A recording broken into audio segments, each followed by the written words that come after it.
자, 여러분 안녕하셨어요? 안녕하세요.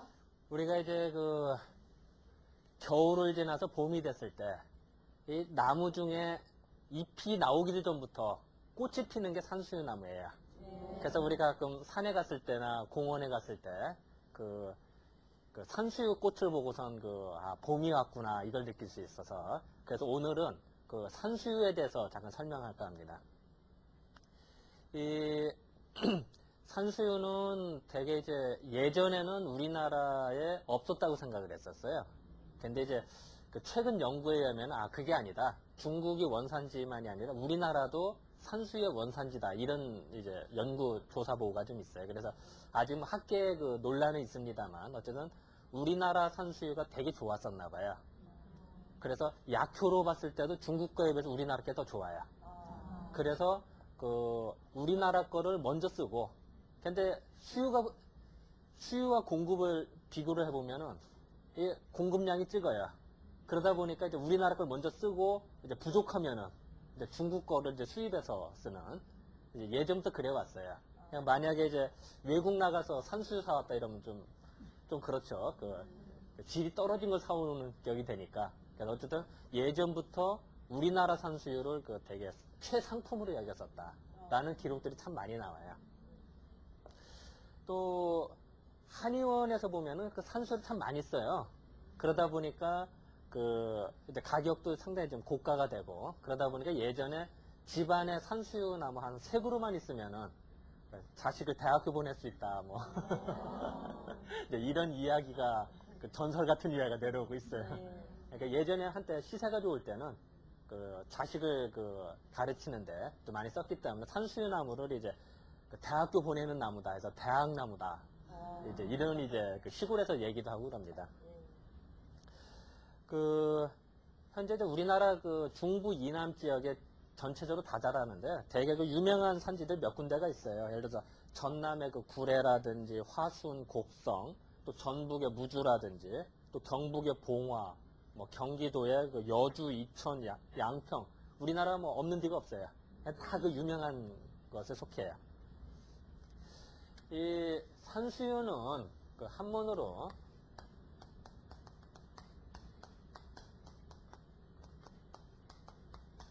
이렇게 쓰거든요. 그런데 이 산수유가 열매를 보면 꼭 대추하고 비슷하대요. 그러니까 산수 열매를 보면 사실 대추하고는 다른 건데, 꼭 대추 모양이 나니까 예전에 산수유를 어떻게 설명을 했냐면은 대추 모양이 난다고 해서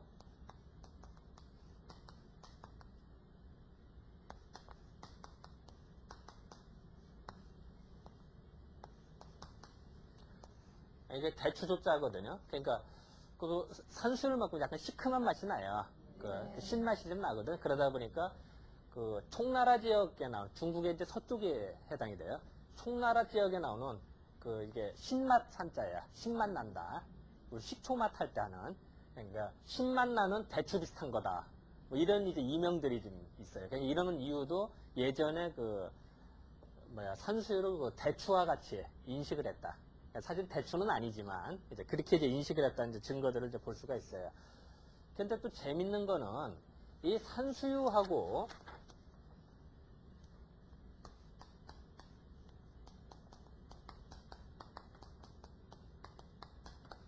옛날 고서를 보면은 이 오수유라는 약자가 있어요. 근데 이 사람들이 이 산수유, 오수유 구분해서 써야 되는데 이 산하고 오자를 빼고 수유만 쓰는 거예요. 그러면은 이거 해석을 할 때 산수유를 말하는 건지 오수유를 말하는 건지 이게 이제 막 헷갈리기 시작하는 거야. 더 나가서 또 식수유라는 게 있어요. 또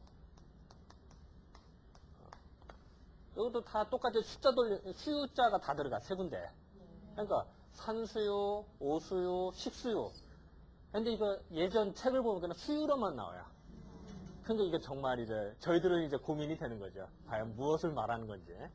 그래서 이제 이런 걸 되게 좀 조심해야 되는데, 중국의 본초 강목을 쓰신 분이 이제 우리나라, 그냥 동양을 다 털어서 식물학의 최고의 대가라고 얘기를 해요. 지금도 본초 강목이라는 책을 보는데 상당히 불편함이 없을 정도로 되게 방대한 식물학 대사전이라 보면 되는데, 그걸 쓰신 분이 이시진이라는 사람이에요. 중국에. 근데 그 이시진이라는 사람이 또 왜 자기는 도대체 모르겠다. 왜 산수유, 오수유 이렇게 수유자가 들어갔는지 자기는 모르겠다. 이렇게 얘기를 했는데, 예를 들어서 이제 추주라는 사람이 지금 약간 200년 전 사람이 계시거든요. 그 청나라 때 사람인데, 그 사람 이야기 말, 그 산에 보면은 그 산수유나 오수유가 보면은 이파리가 나기 전에 먼저 꽃이 핀다고 그랬지 아까? 그러니까 일찍 꽃이 펴요. 그러고선 가을이 되면은 이제 날씨가 추우면 다 잎이 떨어지죠, 그죠? 다른 나무들은 다 잎도 떨어지고 열매도 떨어지는데 오로지 산수유와 오수유만큼은 열매가 빨갛게 열려 있다는 거예요. 그러니까 아하 이거 뭔지는 모르겠지만 가장 먼저 꽃이 펴서 열매가 맺어지고 가장 늦게까지 매달리는구나. 그것도 붉은 열매가. 그래서 요걸 보면 이게 풀초가 있으면 이게 붉은 주자죠. 주. 이거 붉은 주자예요. 붉은색. 그리고 요 유자 하는 거 요거를 요게 그 참 멋있다, 좋다 이런 뜻이 돼요. 요 그 아름다울 유자, 좋을 유자 이런 뜻이거든요. 그러니까 아 빨간색의 열매가 맺어서 가장 늦게까지 그 좋은 약재로 남아있구나. 이런 뜻으로 이게 산수유, 오수유에다 붙인 거다, 세 개를. 그래서 공통점이 있지 않느냐. 라고 이제 얘기를 해. 물론 약재를 쓸 때는 다르겠어요. 예를 들어서 산수유는 소양인한테 쓰고요. 오수유는 뭐 소음인한테 쓴다는데 전혀 성질은 틀린데, 이제 이렇게 이제 그 설명을 하는 사람도 있어요. 그래서 그냥 잠깐 토막상식으로 얘기를 했고요.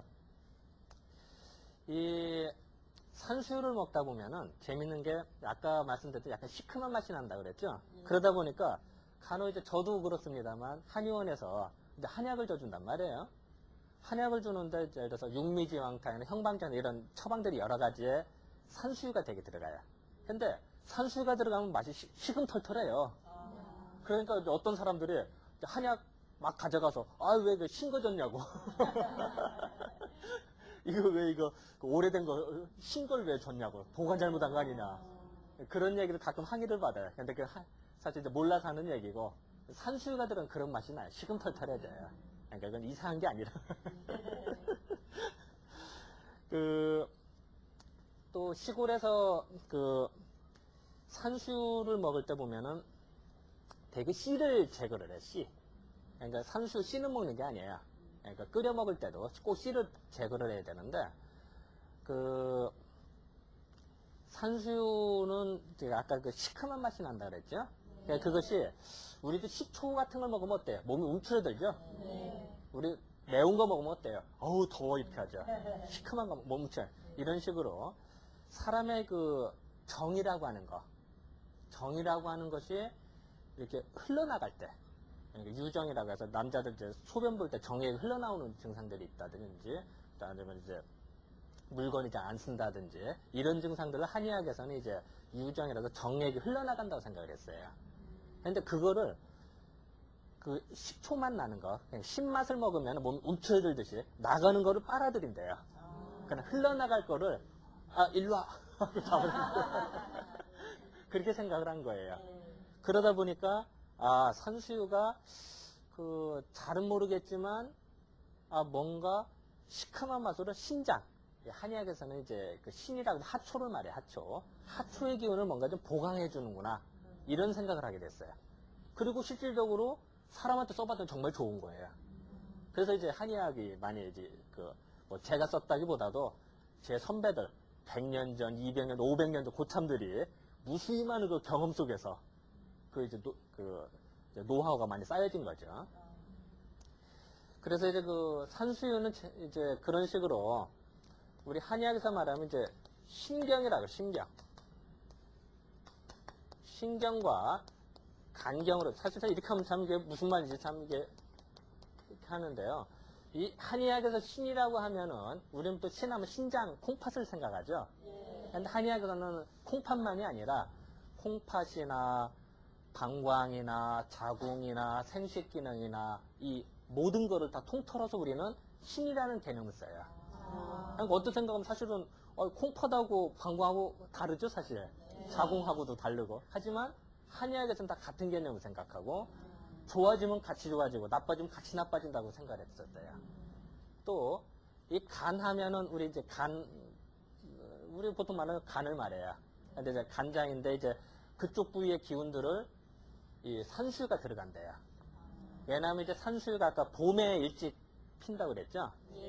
봄에 일찍 피니까 산수유는 봄의 기운을 타고났다고 생각을 했어요, 예전에. 왜냐하면 봄이 가장 먼저 시작할 때 가장 먼저 꽃을 피웠기 때문에 그 기운을 다 받았기 때문에. 근데 봄 하면은 이 한의학에서는 예전부터 이렇게 오행이라는 걸 생각을 했대요.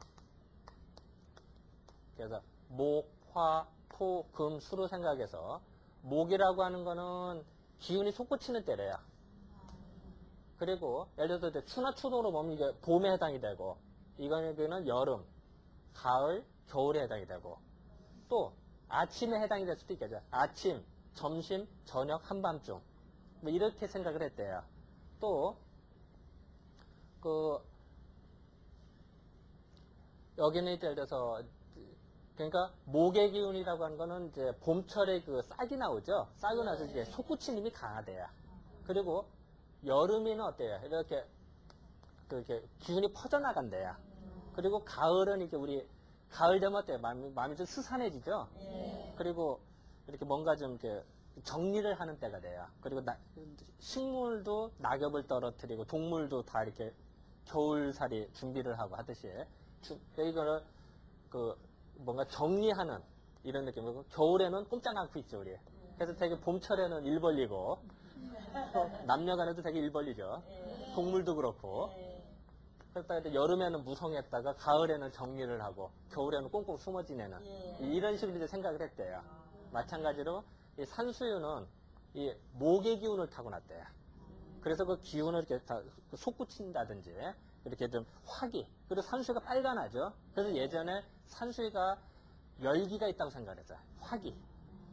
그러니까 이제 가만히 생각을 해볼게요. 사람에 따라서 우리가 이제 나이 들고 이러면은 이제 손발 차갑고 이런 사람들이나 아니면은 이제 기력이 쇠해지고 이러면은 또 한대, 그러니까 추운 데서 많이 잤다든지 이랬던 사람들이 한기, 그러니까 찬바람 분다고 그러죠, 우리. 우리 산후조리 잘못하면 또 찬바람 분다고 그런 얘기하죠. 찬바람 불어서 무릎이 시린다든지 관절이 쑤시는 이런 분들이 계세요. 그러면은 당연히 이 산수유는 아까 따뜻하고 기운을 이렇게 돌려주고 또 이렇게 신장의 기운을 이렇게 수렴을 시켜주는 작용 때문에 이 한습으로 인한, 그러니까 추웠다든지 그러니까 찬바람 불어서 생긴 증상, 거기에 쓴다고요. 그러니까 관절이 아픈데 찬바람 불어서 무릎 시큰거리는 경우, 그런 경우에 우리가 산수유를 사용을 해요. 근데 만약에 열이 후끈후끈 거릴 때는 어떻게 되겠어요? 써야 되겠어요? 안 써야겠어요? 그때 쓰면 오히려 손해보는 거예요. 사람에 보면은 이제 한의학에서는 이 신장의 기운이 나빠지면은 이 신장하고 귀하고 연결돼 있대요. 어떤 생각하면 신장하고 귀하고 전혀 상관이 없죠, 그죠? 근데 재밌는 것이 사람이 신장의 기운이 약해졌을 때 보면은 우리가 예를 들어서 부부관계를 너무 자주 했다든지 아니면 기력이 너무 쇠해졌다 그러면은 귀에서 멍한 수가 있어요. 가끔 이제 지친다든지 힘들고 그러면 그거를 이제 한의학에서는 신기가 허해서 귀에서 소리가 들린다든지 귀가 멍하다든지 또 아니면은 앉았다 일어날 때 아찔하다든지 이제 그런 증상이 나타날 수가 있다고 본 거예요. 그러니까 이제 그럴 때 산수를 사용할 수가 있어요. 물론 이제 귀에서 소리 들리는 건 여러 가지가 있지만 이제 신기가 허해서 생긴 증상 이제 그럴 때 이제 산수를 사용을 하고 그리고 산수유를 그러니까 이제 예전엔 당연히 신기를 보강하니까 회춘하는 약으로 사용을 했겠죠. 우리가 흔히 예를 들어서 이제 다들 젊어지고 싶은 게 다 누구나 다 욕망이에요. 어느 누구라도. 그랬을 때 대표적인 약재 중에 하나가 산수유예요. 그래서 이제 젊어지는 약이다 이런 이제 표현이 들 정도로 그러니까 회춘하는 약으로 사용을 했어요. 왜냐면은 이걸 보강을 해주니까 이제 그렇게 생각한 거죠. 옛날에 그랬대요. 그러다 보니까 이제 회춘하는 약으로 사용하니까 가끔 또 요새 과일주도 담아 먹죠. 그러니까 이제 산수유 술을 담아 먹는 거예요, 사람들이. 산수유에다 이제 술 좀 넣어서 딱 하는데 이 산수유의 특징은 향기가 없어요. 그래서 산수유 그 향기를 잘 맡았다면 그건 거짓말이죠. 별로 없어요. 그래서 술을 담궈도 이 술을 먹을 때는 이게 딱 해서 보는 맛도 있고 또 이렇게 향기도 마시고 입에 넣었을 때 촉감도 중요하고 또 튀기도 중요하고 이게 다 이게 몇 박자가 맞아야 되는데 이 산수유는 보기에는 참 좋아요. 빨갛스름하니. 근데 향기가 없어요. 그게 좀 단점인데 이제 그러니까 이제 향기가 없으니까 이제 다른 술, 향기 나는 술 약간 넣는다든지 섞어서 칵테일 같이 한다 이런 분도 계세요. 근데 어쨌든 예전에는 그 노인네들, 그러니까 그래서 연세 드신 분들 회춘하는 약으로 아니면 그럴 때 산수유주 술을 담가서도 먹기도 하고 그랬어요. 그리고 또 하나는 이제 우리 사상의학적 입장에서는 이제 소양인들, 이제 소양인들이 이제 그 비대신수한 사람으로 그 되게 신기가 좀 허한 사람들이 많아요. 상대적으로. 그랬을 때 되게 소양인들 보면 성격이 급하고 뭘 설명하는데 손짓발짓 잘하는 사람 많거든요. 이게 이제 그 발산하는 건데 이거를 수렴을 시켜준대요. 그래서 사람이 안전조절 못하는 사람들을 좀 안정을 시켜주는 이제 그런 역할로 이제 그 사용을 좀 했었죠.